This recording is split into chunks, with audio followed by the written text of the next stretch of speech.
Assalamu alaikum wa rahmatullahi wa barakatuhu, chers frères et sœurs. Le vrai musulman n'est pas défini par son apparence extérieure ou par des critères superficiels, mais par sa foi sincère, son engagement envers Allah et son comportement quotidien. Nous, en tant que musulmans, cherchons constamment à nous améliorer, à renforcer notre lien avec notre Créateur et à suivre les enseignements du prophète. Cependant, une question essentielle demeure. Comment savoir si nous sommes véritablement sur la voie du vrai musulman? Parfois, il peut être difficile de mesurer notre progrès spirituel, mais il existe des signes clairs qui nous permettent d'évaluer notre pratique de l'islam. Aujourd'hui, nous allons explorer 5 signes fondamentaux qui montrent que tu es un vrai musulman. Ces signes ne sont pas simplement des actions extérieures visibles, mais des indicateurs profonds qui touchent notre foi, nos intentions et la manière dont nous agissons au quotidien. Chacun de ces signes se trouve dans les enseignements du Coran et de la Sunna, et ils nous guident pour vivre une vie plus proche d'Allah.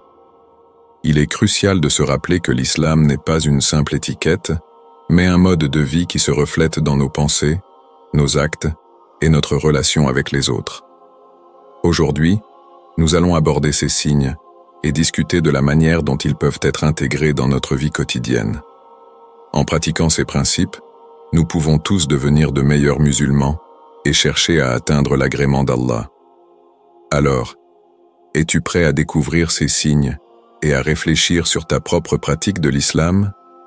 Restons ensemble et explorons ce sujet important pour renforcer notre foi et améliorer notre cheminement spirituel.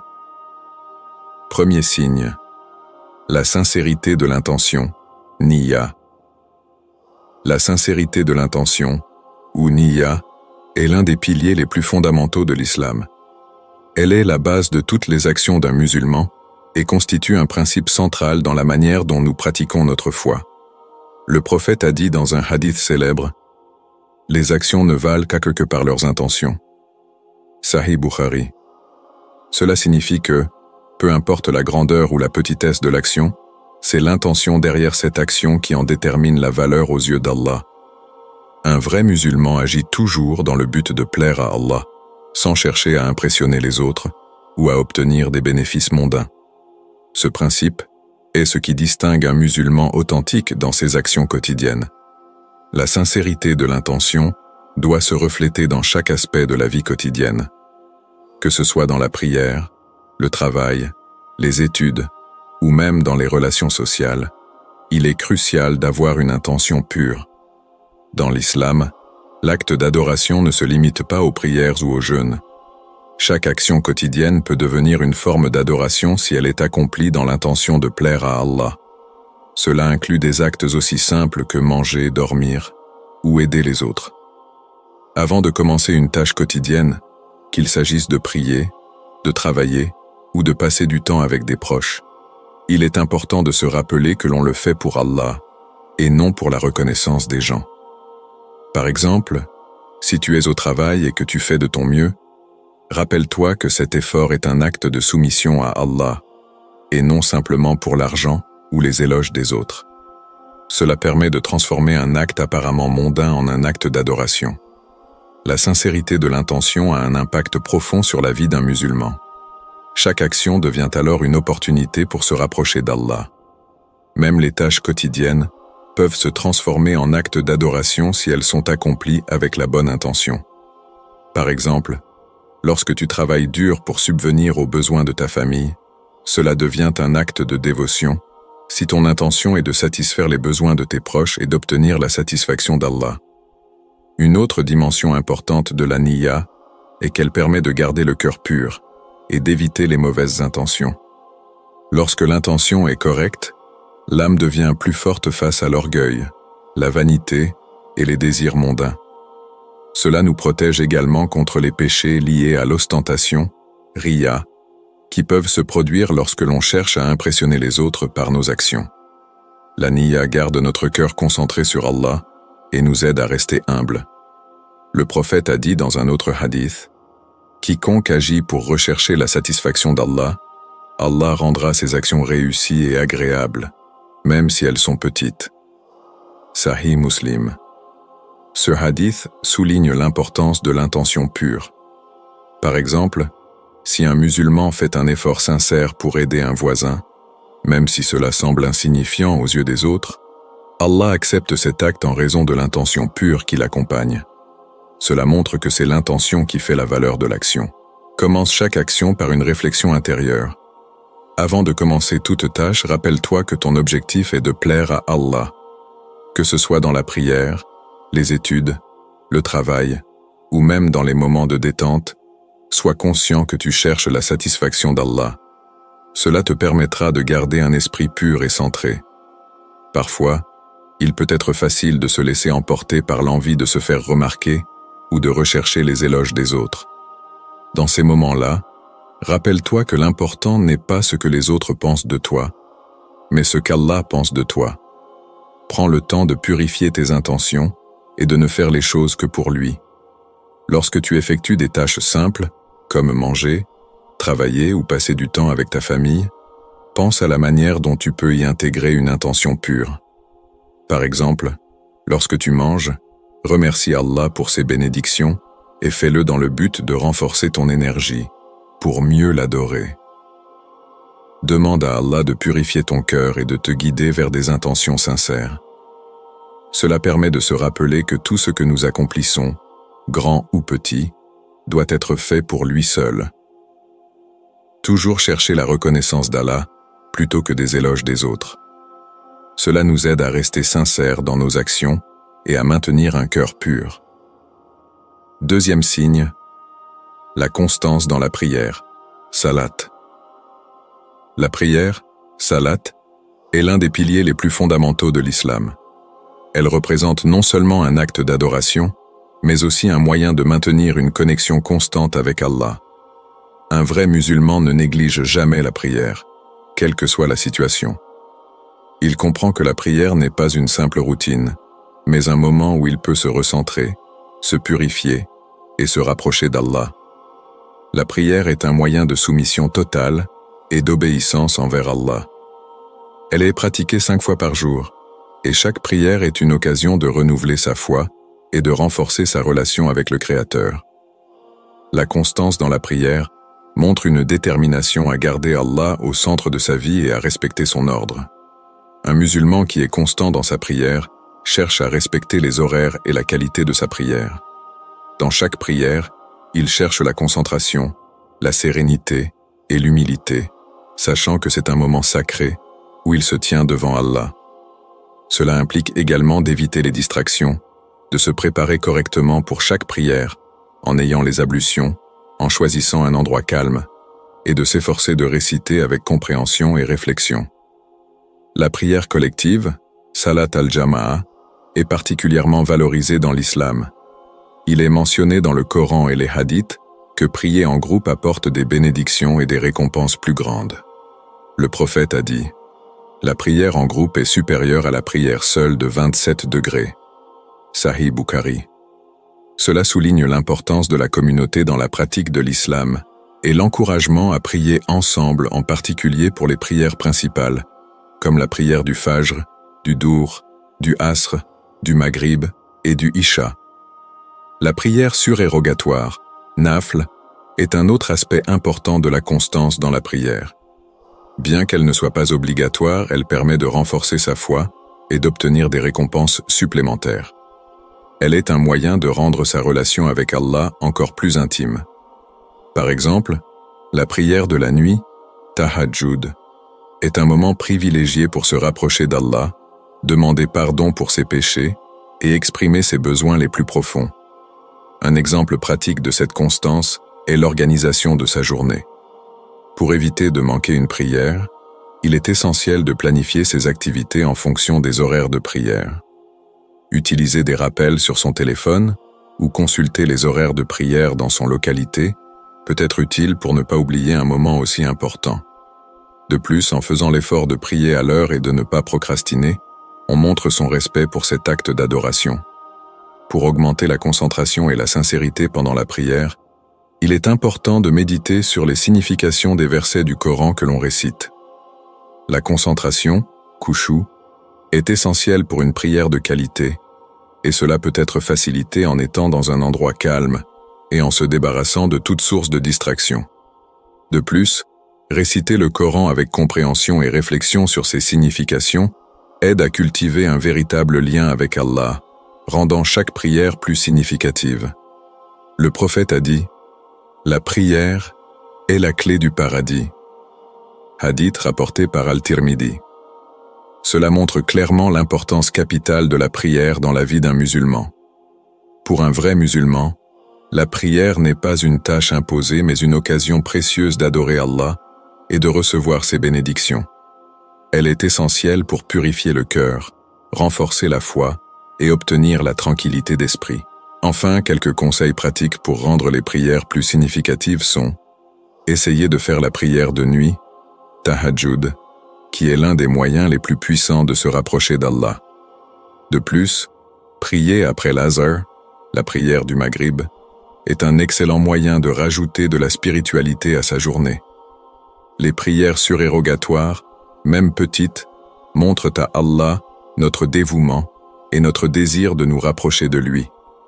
En appliquant ces principes, chaque musulman peut véritablement incarner la constance dans la prière, rendant cet acte d'adoration plus significatif et bénéfique dans sa vie quotidienne. Troisième signe, le respect des autres et la bienveillance. Akhlaq. Un vrai musulman incarne le bon comportement envers les autres. Le prophète a dit « Le meilleur d'entre vous est celui qui a le meilleur caractère ». Sahih Bukhari. Ce hadith met en lumière un aspect essentiel de l'islam. La manière dont un musulman se comporte envers les autres est un indicateur clé de sa foi. Le respect, la bienveillance et l'humilité sont des qualités essentielles que chaque musulman doit cultiver dans ses interactions quotidiennes. La pureté du cœur, la sincérité dans les actions et l'attention aux besoins des autres reflètent une foi sincère. En islam, un musulman doit non seulement être respectueux des autres, mais également faire preuve de patience, de tolérance et de gentillesse, même dans les moments difficiles. Le respect et la bienveillance envers les autres ne se limitent pas à des actes de charité ou des gestes de gentillesse, mais incluent également la gestion des conflits, la maîtrise de soi et la capacité à pardonner. Un véritable musulman cherche toujours à préserver l'harmonie et la paix autour de lui, en agissant avec sagesse et en évitant les disputes inutiles. La manière d'appliquer ces principes dans la vie quotidienne est cruciale. Par exemple, dans les interactions avec les autres, qu'il s'agisse des proches, des collègues de travail ou même des inconnus, il est important de rester humble, respectueux et sincère. Chaque action, même la plus simple, peut être un moyen d'exprimer son respect envers les autres et de montrer sa foi. Un sourire sincère, un mot aimable, un geste généreux ou un acte de service désintéressé sont des exemples concrets de bonnes actions quotidiennes. L'un des aspects les plus importants du bon caractère en islam est de faire preuve de générosité et de solidarité envers les autres, en particulier envers ceux qui sont dans le besoin. Donner de la charité, sadaqa, n'est pas seulement un moyen d'aider les autres, mais aussi une manière de purifier son cœur et de renforcer sa foi. Il existe de nombreuses façons de donner, non seulement par de l'argent, mais aussi par de petits gestes de gentillesse, comme aider quelqu'un à porter ses courses, offrir un repas, ou simplement prêter une oreille attentive à quelqu'un qui traverse des moments difficiles. En ce qui concerne la gestion des conflits, l'islam enseigne l'importance du pardon et de la réconciliation. Le prophète a dit « Celui qui pardonne à son frère, Allah lui accorde la miséricorde ». Cela implique que, même lorsque l'on est confronté à des différends ou des offenses, un vrai musulman choisit la voie du pardon plutôt que de nourrir la rancune. Le pardon n'est pas un signe de faiblesse, mais plutôt une grande vertu qui renforce l'unité de la communauté musulmane et ouvre la voie à la paix intérieure. Maintenir une relation de respect avec sa famille et ses proches est un autre aspect fondamental de l'islam. Le prophète a fortement insisté sur l'importance du respect des parents, affirmant que le paradis est sous leurs pieds. Cela signifie que prendre soin de ses parents et les traiter avec respect et amour est non seulement un acte de bienveillance, mais aussi une obligation religieuse. En outre, l'islam enseigne également le respect et la bienveillance envers les voisins, les amis et même ceux qui ne partagent pas la même foi. Le respect des autres, quelle que soit leur origine ou leur croyance, est une valeur essentielle de l'islam. Les comportements quotidiens qui reflètent le bon caractère sont nombreux. Par exemple, aider un voisin dans le besoin, être honnête dans ses affaires, se montrer patient dans des situations stressantes et faire preuve de gentillesse envers les animaux sont tous des signes d'un caractère noble. Dans le monde professionnel, un musulman doit faire preuve de transparence, d'intégrité et de respect envers ses collègues, et il doit éviter toute forme de malhonnêteté ou de tricherie. Un musulman doit également se contrôler face à la colère et éviter de dire ou faire des choses qui peuvent blesser les autres, cherchant toujours à résoudre les conflits avec calme et sagesse. Enfin, la bienveillance envers soi-même est également un aspect important de la bonne conduite. Cela inclut prendre soin de sa santé mentale et physique, s'efforcer de cultiver la gratitude envers Allah et maintenir une relation équilibrée avec soi-même. L'islam enseigne que le respect de soi est essentiel pour pouvoir respecter les autres de manière authentique. Quatrième signe. La gestion du temps selon l'islam. Un musulman digne de ce nom gère son temps de manière optimale, en équilibrant ses obligations spirituelles et mondaines. Le temps est un bien précieux qu'Allah nous accorde, et il est de notre responsabilité de l'utiliser de manière judicieuse. Le prophète a été un modèle exemplaire en matière de gestion du temps, équilibrant parfaitement ses devoirs religieux, ses responsabilités familiales, ses tâches post-professionnelles et ses engagements communautaires. Dans l'islam, le temps est divisé en moments dédiés à des actions précises, ce qui permet de maintenir un équilibre entre la prière, le travail, les études et les loisirs. Un musulman doit être conscient que chaque moment de sa vie peut être transformé en acte d'adoration, à condition qu'il soit guidé par une intention sincère, niya. Par exemple, la journée est structurée autour des 5 prières obligatoires, salat, mais elle inclut également d'autres moments pour des actes d'adoration, comme la lecture du Coran, le dhikr, rappel d'Allah, et l'étude de la religion. Le prophète lui-même organisait son emploi du temps avec une grande discipline, en veillant à consacrer du temps à la prière, à ses proches, à ses responsabilités communautaires et à ses activités professionnelles. Il était un modèle de productivité, accomplissant tout ce qu'il avait à faire sans se laisser submerger par les tâches mondaines ou les distractions inutiles. En suivant son exemple, un vrai musulman cherche à maximiser son temps en équilibrant son engagement envers Allah et ses responsabilités dans ce monde. Un aspect clé de la gestion du temps en islam est de prendre soin de ses obligations religieuses, comme la prière, et de les pratiquer de manière régulière. La prière n'est pas seulement un acte d'adoration, mais aussi une occasion de se recentrer et de faire une pause dans le rythme effréné de la vie quotidienne. La prière régulière permet aux musulmans de rester connectés à Allah et de se rappeler constamment de l'importance de l'équilibre dans sa vie. Pour organiser une journée structurée, il est essentiel de diviser le temps en blocs dédiés à des activités spécifiques. Par exemple, on peut planifier des moments pour la prière, mais aussi pour d'autres activités essentielles comme la lecture du Coran, le travail, les études ou les tâches ménagères. Un bon moyen d'y parvenir est de diviser la journée en blocs de temps autour des prières. Après la prière de Fajr, par exemple, on peut consacrer un moment à l'étude ou à la méditation spirituelle, puis poursuivre la journée en fonction des autres obligations. Le prophète disait « Il y a 2 bénédictions dont beaucoup de gens sont privés, la santé et le temps libre. » Sahih Bukhari.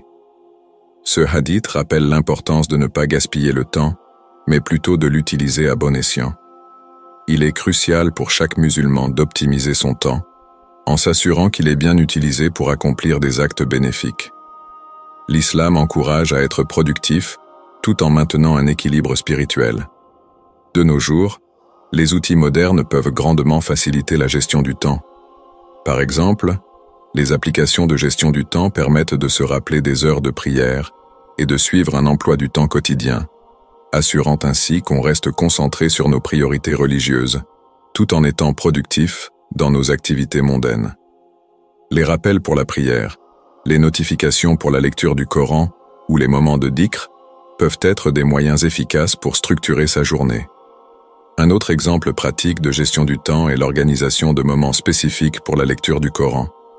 Il est recommandé de lire le Coran après la prière de Fajr ou avant de dormir, ces moments étant propices à la concentration et à la méditation. La lecture régulière du Coran permet d'approfondir sa foi et de rester connecté spirituellement à Allah. Ces moments peuvent également être utilisés pour la réflexion et la méditation, afin de renforcer sa relation avec Allah. Il est également essentiel de ne pas laisser la procrastination prendre le dessus. L'islam enseigne à agir rapidement et à ne pas repousser les tâches importantes. Le prophète a dit « Ne remets pas à demain ce que tu peux faire aujourd'hui ».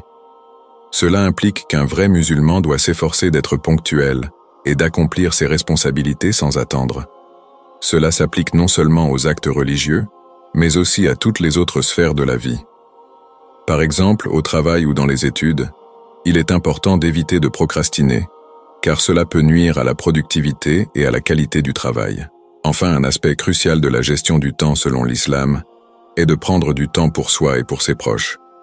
Bien que l'on doive être productif et se consacrer à des actes d'adoration, l'islam enseigne également l'importance de l'équilibre et du bien-être personnel.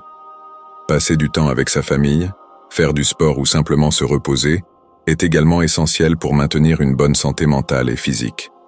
Cela permet de mieux servir Allah et de remplir ses responsabilités envers sa famille et la communauté.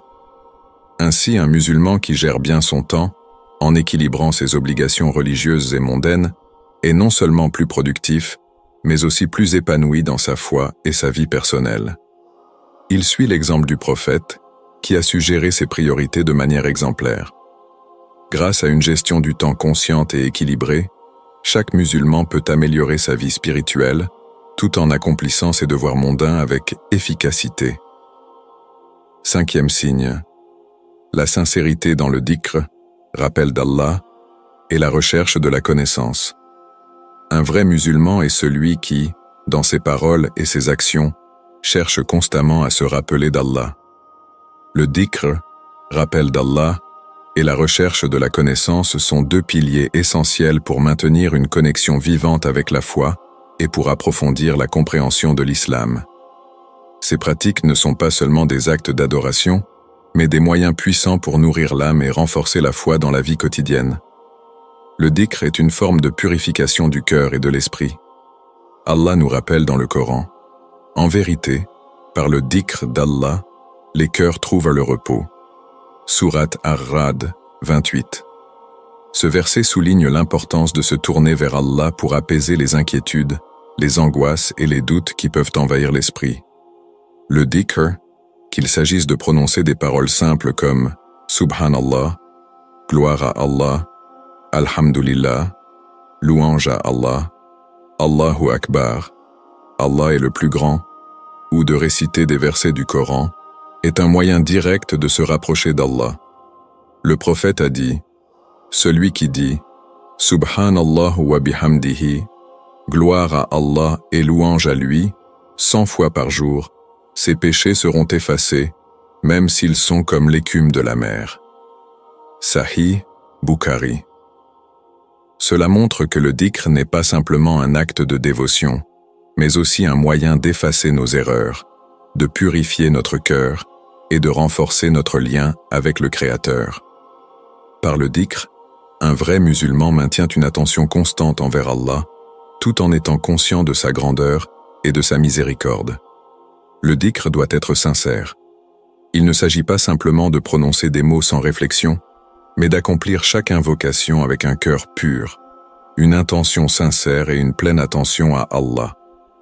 Un musulman sincère ne se contente pas de faire du dhikr comme une routine quotidienne, mais cherche à s'impliquer émotionnellement et spirituellement dans chaque mot prononcé. Cela nécessite de la concentration et une prise de conscience profonde de l'importance de chaque invocation. Dans la vie quotidienne, le dhikr peut être pratiqué à n'importe quel moment.